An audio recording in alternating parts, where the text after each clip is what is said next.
welcome to the new episode of Sagar Academy. So today we'll be discussing about a few hot topics on current affairs. So let's have a look. So the first topic we'll be discussing is about priority sector lending, that is PSL. Next is KCC, that is Kisan Credit Card Scheme, and next is Pimpri Chinchwad, and next is Sela Tunnel, and next is Strategic Investment Process. So the first topic we'll be discussing is about PSL, that is priority sector lending. So let's have a look. So PSL, recently in news, it's coming that in terms of RBI guidelines on PSL, a target of 40% of adjusted net bank credit, that is ANBC, or credit equivalent amount of off-balance sheet exposures, that is OBE. So whichever is higher as of preceding March 31st has been mandated for lending on priority sector by domestic scheduled commercial banks and foreign banks with 20 branches and above. So with this, there will be like the sub targets of 18% of ANBC or OBE, whichever is higher.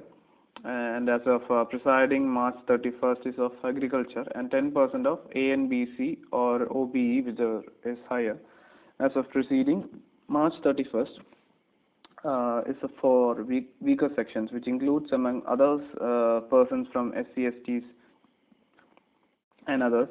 So RBI prescribes PSL targets bank-wise and not state-wise. So that is why it is in recently news. So in terms of RBI guidelines, the PSL should have a target of 40% of ANBC, that is adjusted net banking credit, or credit equivalent amount of off-sheet balance exposure, that is OBE. So as of preceding March 31st. And also, one of the important thing we have to note is that RBI prescribes PSL targets bank-wise, not state-wise. So RRBs and SFBs are required to meet a target of 75% towards PSL. So that is one of the important topics. Regional rural banks and small financing banks are required to meet a target of 75% towards PSL, that is priority sector lending. So that's all about priority sector lending. Next thing we'll be discussing is about Kisan Credit Card Scheme. So let's have a look. So KCC, that is Kisan Credit Card Scheme, which was introduced in 1998 and aimed at providing adequate timely credit support from banking system under a single window, which is flexible and simplified procedure for the farmers for their overall credit requirements, such as cultivation of crops, post-harvest expenses, marketing of produce, maintenance of farm assets, activities allied to agriculture, and also consumption requirements of farmer households. So that is why it is in news. So if you look into the history of KCC, it was introduced in 1998, and its aim is providing adequate and timely credit support from banking system under a single window with flexible and simplified procedure for the farmers. That is all about KCC. And if you look further, we can view that there is a 46% share in operative KCC, and there is also 64% share in amount in other banks. So here we have to look is that the history of KCC, that as I have already discussed, that is started in 1998 with the aim of timely credit support. That is all about KCC, that is Kisan Credit Card Scheme. And the main objectives of this KCC is that marketing of produce, maintenance of farm assets, consumption requirements of farmer households, post-harvest expenses. So that is the main objectives of Kisan Credit Card Scheme, that is KCC scheme. So that's all about KCC. And the next topic we will be discussing is about Pimpri Chinchwad. So recently, Manaseshwar, Pimpri, Chinchwad, and Sriperumbudur would be considered for hubs in India for automobile industry. So that is why it is in news. So Pimpri, Chinchwad, Manaseshwar, and Sriperumbudur will be considered as the hubs in India for automobile industry. So if someone asks you about Pimpri Chinchwad, you must remember about the automobile industry, because it will be considered as one of the hubs in India for automobile industry. And also Manaseshwar and also Sriperumbudur will be other regions where it will be considered as automobile industries for automobile hubs for India. So that is all about Pimpri Chinchwad. And moving on to the next topic we have is Sila Tunnel. So before discussing Sila Tunnel, in other videos I have discussed about two other tunnel, that is Atal Tunnel, which is also known as Rohtang Tunnel, and also Sojila Tunnel. So we will discuss about Atal Tunnel first. So Atal Tunnel, previously known as Rohtang Tunnel, is named after India's former Prime Minister Atal Bihari Vajpayee. So it's a highway tunnel being built under Rohtang Pass in eastern Pir Panjal range of Himalayas on Leh-Manali highway. So at 8.8 kilometer length.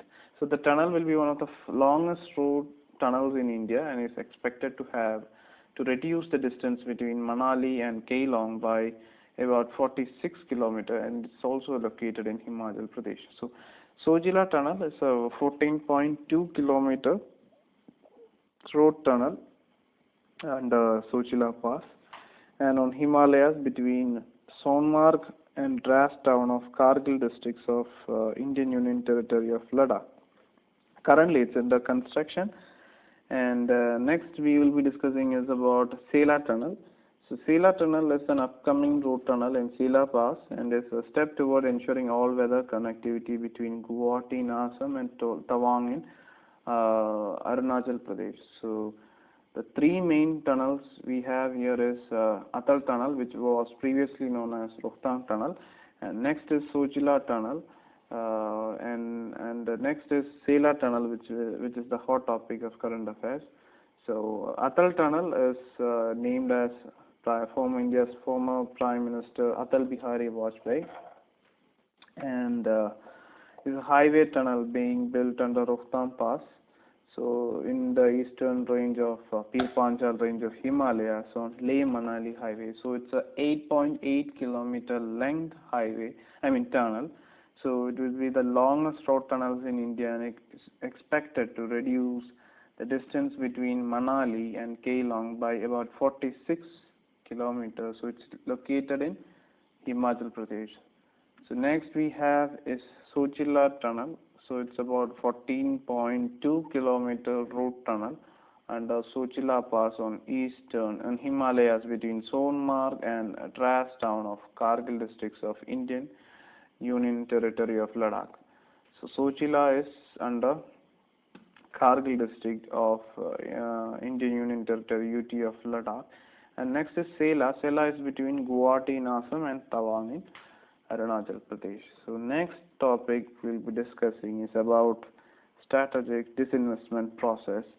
So recently in news, the Department of Investment and Public Asset Management, that is known as DIPAM, under the Ministry of Finance, is the nodal department for the strategic stake sale. So this has to be noted while discussing about strategic disinvestment process. So and DIPAM and NIDIA will jointly identify PSUs for strategic disinvestment. So recently DIPAM under the Ministry of Finance has been made the nodal department for strategic stake sale. So this was done with a view to streamlining and speed up the process and reducing the role of administrative ministers. So while noting about strategic disinvestment process, we have to consider two main topics, that is DIPAM, which is also known as Department of Investment and Public Asset Management, and Niti Aayog, because the DPAM and Niti Aayog will now jointly identify public sector undertakings for strategic disinvestment. So I have discussed the strategic disinvestment in the economy classes in our channel. So if you need to know more about strategic disinvestment, you can watch that video.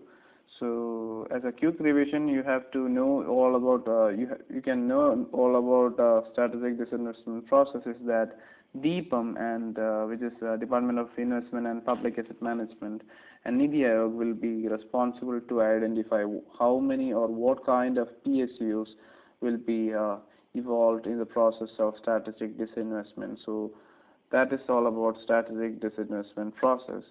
And these are the hot topics we have discussed, that is PSL, KCC, Pimpri-Chinchwad, Sela Tunnel and the strategic disinvestment process. So these are the hot topics of current affairs.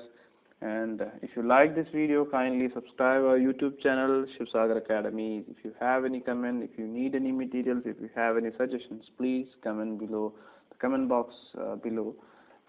So thank you for watching the video. Have a nice day.